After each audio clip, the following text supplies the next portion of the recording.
this is another one that's pretty close to home. This time actually dealing with a real doctor.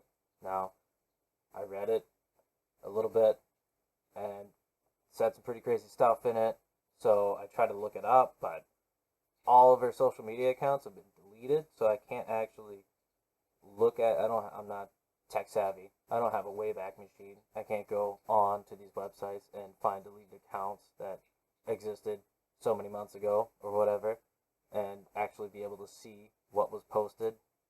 I wish I could. Maybe I'll get to that point. But everything's been deleted, so I can't actually look at it and see how crazy people claim that it was. But I'll tell you what the Miami Herald had to say about it. This is a doctor in Maine. I believe it was Ellsworth.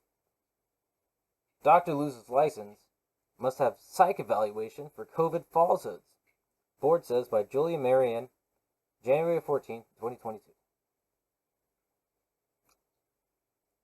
A doctor with decades of experience can't practice medicine after her license was temporarily suspended over complaints that she shared coronavirus misinformation. Now, we're getting to the point where the misinformation is literally anything that they don't want you to say. It doesn't have to be misinformation. It just has to not fit what they want the narrative to be. That's what I'm finding out.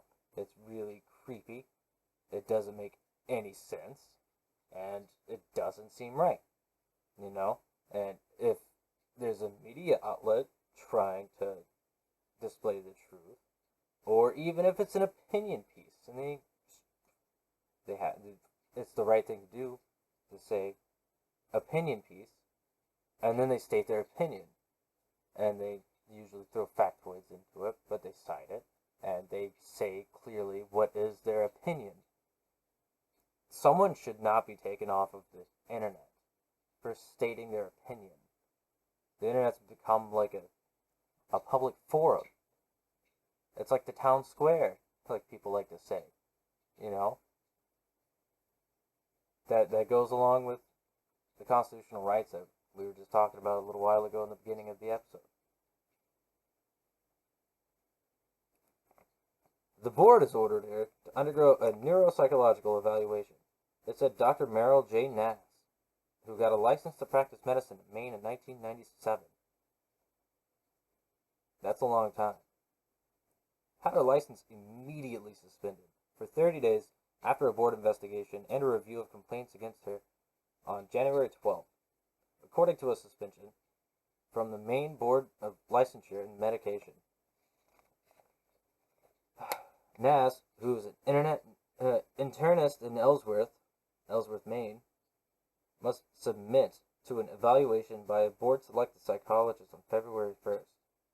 The board's evaluation order issued January 11th said, I have no comment about submitting to a neuropsych exam, except that the board ordered me to do so on shaky grounds. Nass told McClatchy News that, adding that she had had her license for a total of 41 years. $2 for 2 months.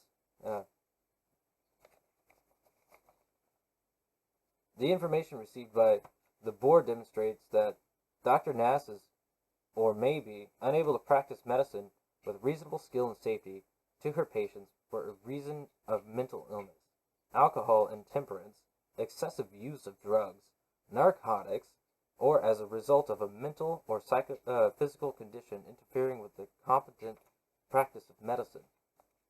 They just gave the whole list of every reason why you should lose your license, I think.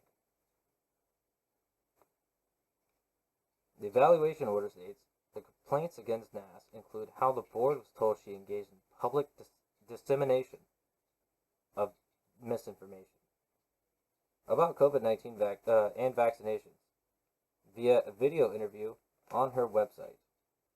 The board said about the October 26, 2021 complaint, it lists several comments Nass made that were subject to the board's investigation. Roughly 10 days later, the board got another complaint about Nass spreading COVID and COVID vaccination misinformation on Twitter. It said Nass called disinformation and misinformation a fuzzy concept that the board hadn't clearly defined for her. There's no law that says doctors can't express their educated opinion on any subject. Other grounds for his suspension include how Nass treated COVID-19 patients with ivermectin and hydroxychloroquine. According to the board. And you can say what you want to say about what they call horse paste. Even though Sanjay Gupta from CNN got shut down on Joe Rogan, which was great. Great to watch. And I think if it wasn't the next day, it was the day after, that Gupta went back on CNN and like, no, he lied. It's whatever. And the world moved on. Whatever. Now, if you thought that the supply chains were already bad, they could get worse. A lot worse. You know, there's a lot of private companies that have already issued, the private companies can basically say, hey, in order to work here, you have to do this. And you don't have to work here. That's your decision. And that's alright. As long as it was just those certain private institutions that were doing that, and more people would actually have a real choice. But no, this is actually coming from Canada, and it's going to affect us also. Mostly trade. Canada has a lot of grains, and mostly in the southern states where we grow most of our fruits is basically what they get from us as far as an agricultural stand. But there's actually something, it's kind of cool, and thoughts hopefully gains traction and people will understand the severity of what's happening and kind of step back a little bit. This is from Global News. Slow roll protest planned by Quebec truckers against COVID-19 vaccination mandate. A growing number of truck drivers plan on disrupting and blocking circulation on Quebec roads to protest the federal government's latest vaccine mandate imposed on the trucking industry. From coast to coast, truck drivers against COVID-19 vaccination regulations have gathered under the Pan-Canadian banner Convoy for Freedom 2022. Pretty badass. Thousands of truckers plan to slowly converge and meet on Parliament Hill on January 28th. The spokesperson for the Quebec Continent Contingent, Joni Planchat, says that the province's convoy will begin at the Canada-U.S. border crossing. The drivers behind the cause plan to drive below the speed limit or slow roll to denounce what they describe as an unfair practice. As of Saturday, unvaccinated foreign national truck drivers are no longer allowed to cross the border into Canada. That's where it starts to screw us over. And some of our workers that I live in Maine. In northern Maine, there's a lot of guys that haul logs. All those logger guys, they go back and forth.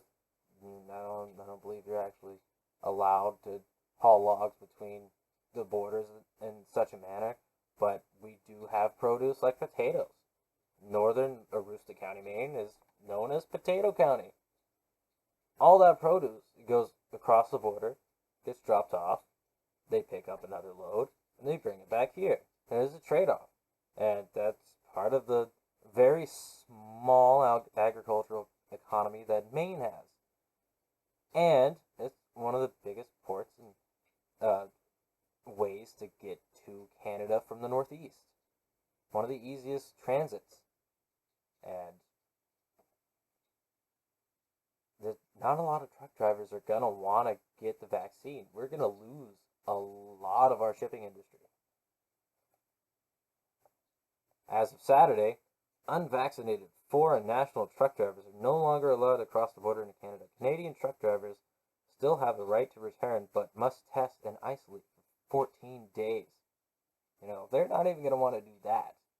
About a truck driver, they're gone for days on end, usually. And they come home for 1, 2 days and they're back on the road because that's how they get paid. That's how they earn a living. You do that every time they cross the border where they have those big money loads, they're just not going to do it. Or they'll figure something else and go somewhere else and find a different trade. Then you lose a trucker. The U.S. will also tighten its border restrictions this coming Saturday, which, as of now it's 1 a.m., today. The Canadian Trucking Alliance says 10 to 15% of drivers in the industry are currently unvaccinated. That doesn't sound like a lot, but you got to think about how many truckers are actually on the road. It's a very big industry. There's a lot of people that take part in it. The mandate would therefore take an estimated 12,000 Canadian truckers and thousands more from the U.S. of cross-border shipping routes. That is substantial. It's going to cause a noticeable change, as if we haven't been bent over far enough already. More than 2/3 of the $650 billion in goods traded annually between Canada and the United States travel on these roads.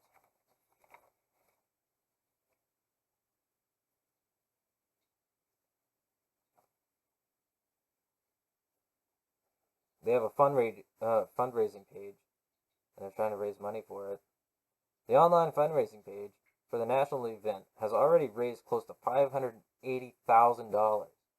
The goal is to reach $700,000.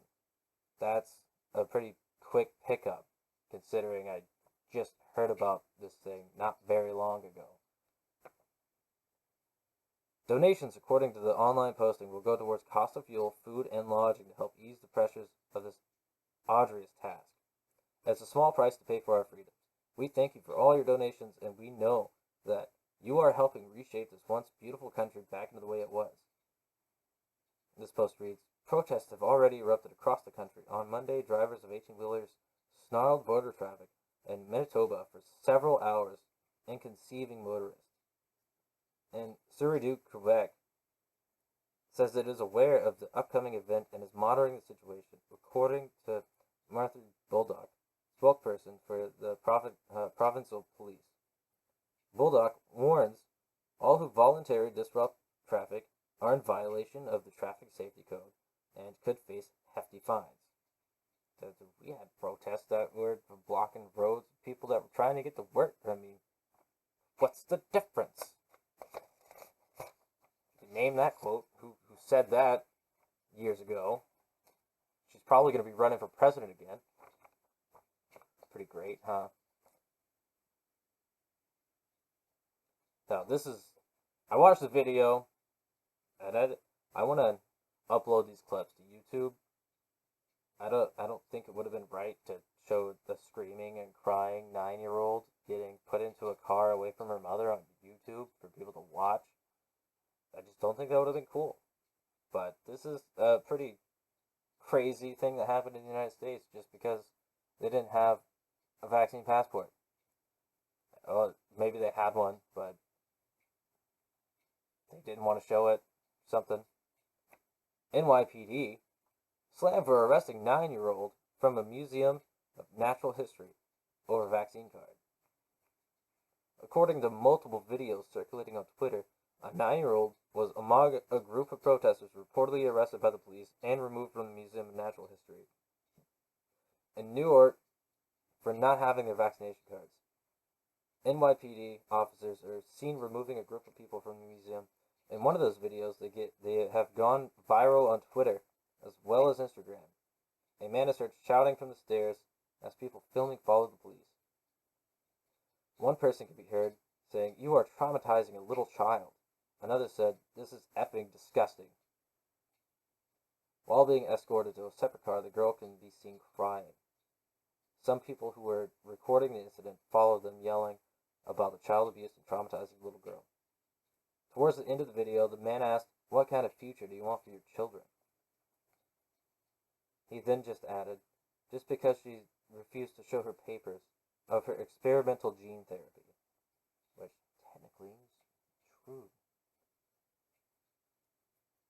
Aloya Scootercaster, that's a hell of a name, a freelance journalist, shared the story on Twitter with photos and videos. She reported that the mother of the child was placed under arrest and the child was taken in a separate NYPD car. The child did not appear to be under arrest. But, you know, the saddest thing is if a parent gets arrested and they can't immediately post bail and pick their children up, you know they're going to foster care or state custody. Unless there's an immediate family member that's close by that could be well present and accounted for. If that doesn't happen, that child gets screwed over tenfold. Not only do you have this traumatizing event where you watch your parent get arrested for not showing a paper in public to be in public, but you have to be subject to that. And it just gets worse from there.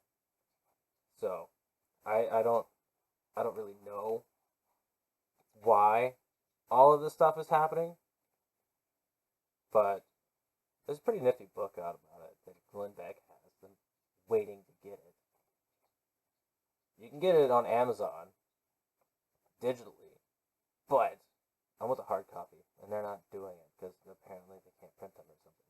I don't know. I want a hard copy so I can actually keep it. But just as saddening, I don't want to talk about sad stuff. This is going to be the sad episode, the pilot episode, hopefully the worst episode, so that it just gets better from here. Hopefully. I hope. Please get better from here. But this sucks. Insanity. Photo of a teacher taping mask to student's face causes outrage in North Penn School District. Shocking image in North Penn School District shows a teacher taping a mask to a student's face is making waves on social media. The Montgomery County School District confirmed Wednesday that it had been taken in one of its classrooms last week, but did not confirm the exact date. In a photo circulating with thousands of shares, a woman is seen placing a tape on the black mask of a male student, whose face is partially blurred as he sat in front of his laptop. Former candidate for Florida's 3rd Congressional District, Chuck Callesto, drew attention to the incident on his Twitter account, announcing it has a breaking report to his more than 290,000 followers Wednesday morning. A teacher at Pennsylvania's Penfield Middle School caught taping masks to a young child's face in class, read Callesto's tweet that was shared over 2,200 times. The North Penn School District released a statement Wednesday afternoon as the image continued to gain traction online. The statement did not confirm that the incident took place. An image taken in one of our classrooms last week, circulating on social media, does not represent the universal values that North Penn School District strives to instill in both our students and staff. After an immediate investigation, it was determined that while the incident was isolated and no malice was intended, the actions of the teacher were entirely inappropriate and unacceptable, no matter what context. We understand that the act of taping a mask to a student's face is concerning to many, and I apologize that it occurred. The matter is serious and is being addressed with the employee. It continued. It is not yet clear that if the employee in the photo will face charges. If the school district did decline to further comment on the incident. I really hope that that kid's parents sue the school board, school district, the state, whoever they have to sue. Is they're going to do that to people's kids? They don't care about the kids. They really don't. Not if it's going to be something like that.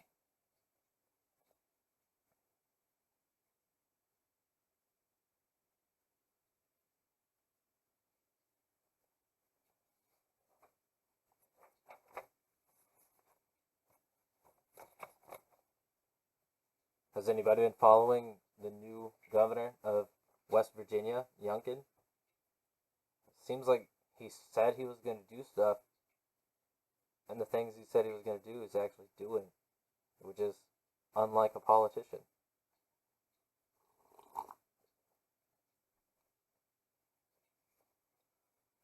This is from people.com. Virginia's new governor bans mask mandates, critical race theory in schools on day one, just like we promised. Virginia's brand new governor, Republican Glenn Youngkin, took the oath of office Saturday in the steps of the Capitol in Richmond, and quickly got to work by signing two executive directives, as well as 9 orders, including some that got immediate pushback, like bans on teaching critical race theory in schools and requiring students to wear masks uh, to prevent the spread of COVID-19. Abolished it. It's day one, and we're going to work just like we promised.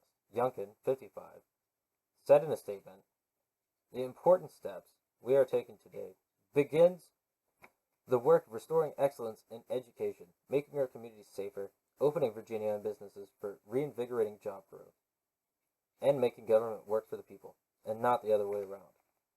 Youngkin's first order prohibits the use of inherently divisive concepts, including critical race theory, a set of academic concepts that consider how the U.S. legacy of slavery, racial inequality, and the law are connected. Despite typically circulating most in higher education circles, the term has become widely used, especially by conservatives, as a catch-all issues for race, diversity, and equity. You know, the craziest thing is where there was a lot of parents that were pretty pissed, and they basically said, "Why are you teaching everyone that white people are evil? And why is critical race theory a thing in our schools?" And you had MSNBC, CNN, and almost every news outlet saying, "Does it exist? Why is everybody so worried about it?" All the school boards, every meeting that I saw videos of, they denied that it even existed.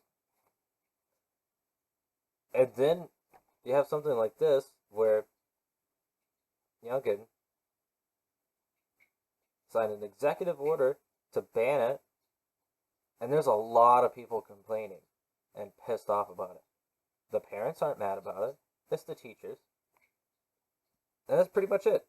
The teachers and the school board, they wanted to push it on the kids for whatever reason, and that's that. I feel as if I didn't grow up in Maine, where there's mostly white people. I grew up in Louisiana, where, depending on where you are, white people are the minority. And, you know, racism is not something that you just, like, pick up. You're not born racist. It's impossible. You're not predispositioned to be racist, genetically or otherwise. What happens is it's passed on and it's learned. If you have two kids that have completely unbiased parents of different races and they grow up together from children, they don't differentiate from each other. They don't look at each other in any different way. I'm white, you're black. Cool. Yeah, whatever. That's it. That's all there is to it. Like, I believe it was Morgan Freeman. He got asked about racism. I think he got asked how to stop racism. One of the things he said was, "Stop talking about it. It's only an issue because you make it an issue." Am I in any position to talk about racism? Yeah. I got the shit kicked out of me many times just because I was white. That's just it. I spent a lot of time in some of the least fun areas of Louisiana, Texas, Alabama, Georgia, and Florida. I lived in Tampa, Florida. I lived on North Nebraska Avenue. Can't get much more fucking right than that. While I was living there, next to the Flying Cloud Mobile Home Park, across the street from where I was living, I actually watched somebody get shot while I was outside smoking a cigarette. It was weird. It was so normal I was freaking out. All my neighbors were sitting there watching like it was an uneventful day. It was just like another Tuesday. Like, yeah, oh, I used to know that guy. That's it. Like, what the hell?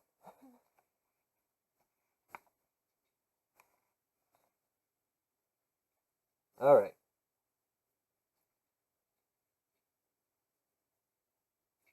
Now, despite typically circulating mostly in higher, no, I already read that for you guys. Youngkin, a former private equity executive who has never held political office, ran on a promise to ban the theory. Even though Virginia educators have said its concepts are not taught in public schools and would be inappropriate for young students.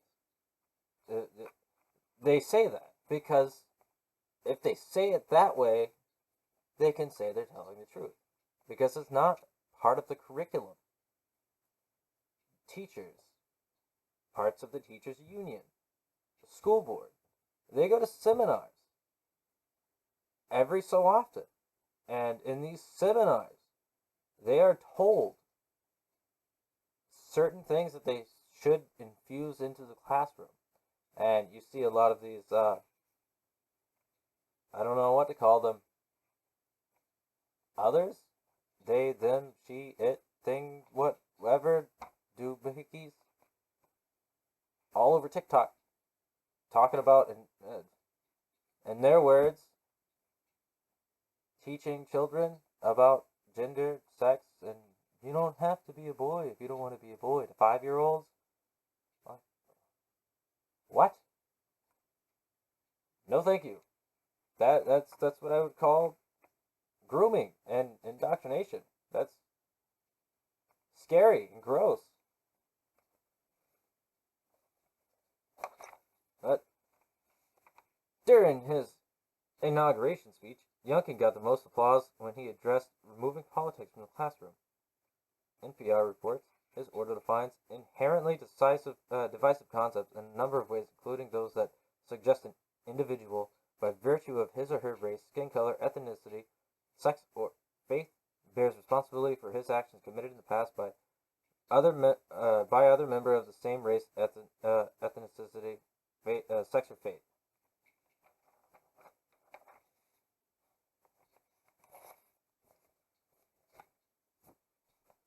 So that's some pretty strong moves by Youngkin.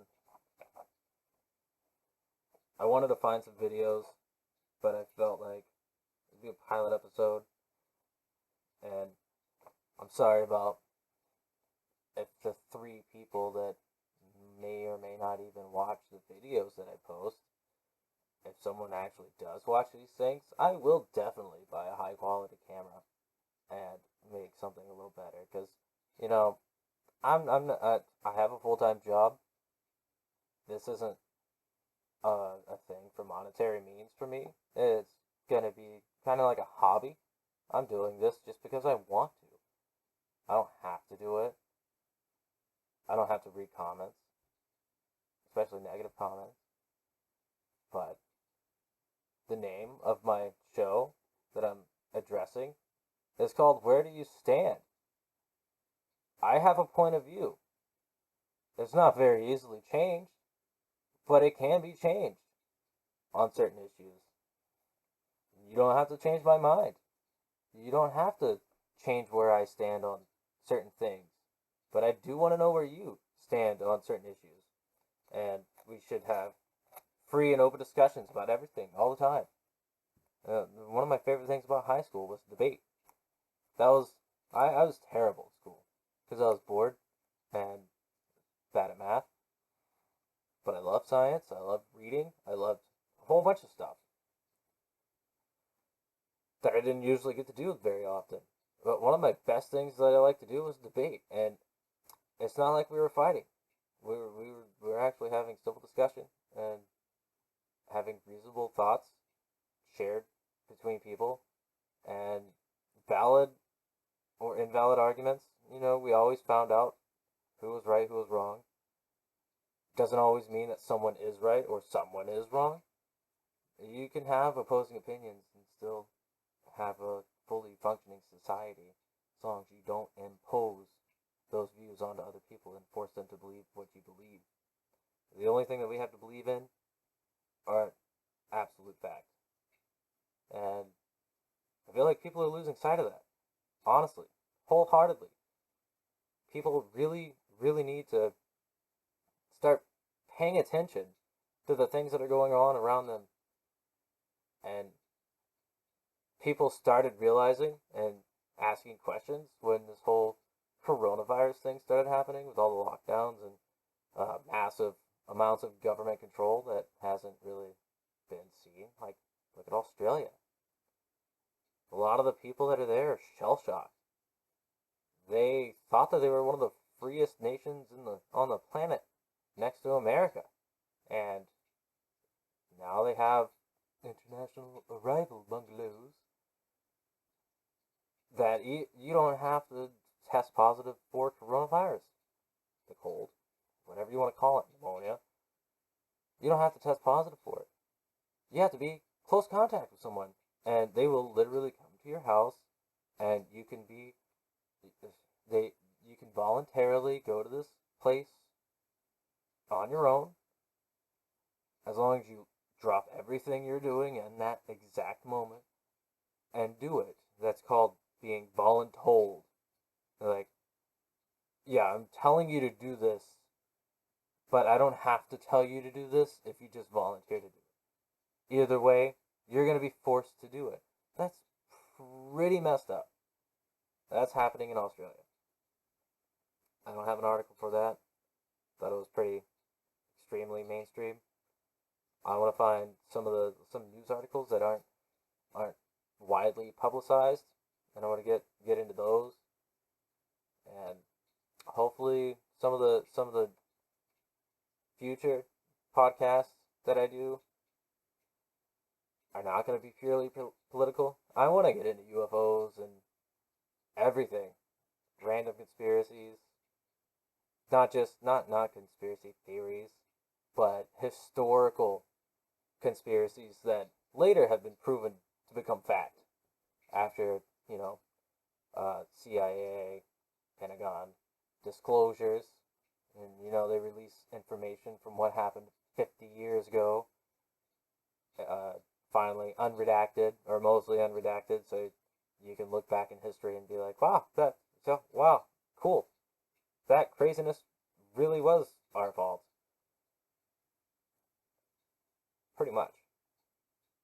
So, if you guys have any feedback, I'm not going to be like everybody else. You already know what to do if you like it, or if you want to actually recommend anything. Don't recommend that I get a new camera or a microphone, because that's going to happen. I know it sucks. And I know I suck. But I'll get better. I'm going to do it anyway. I don't care. Alright. So, I guess that concludes this episode of Where Will You Stand? The pilot episode.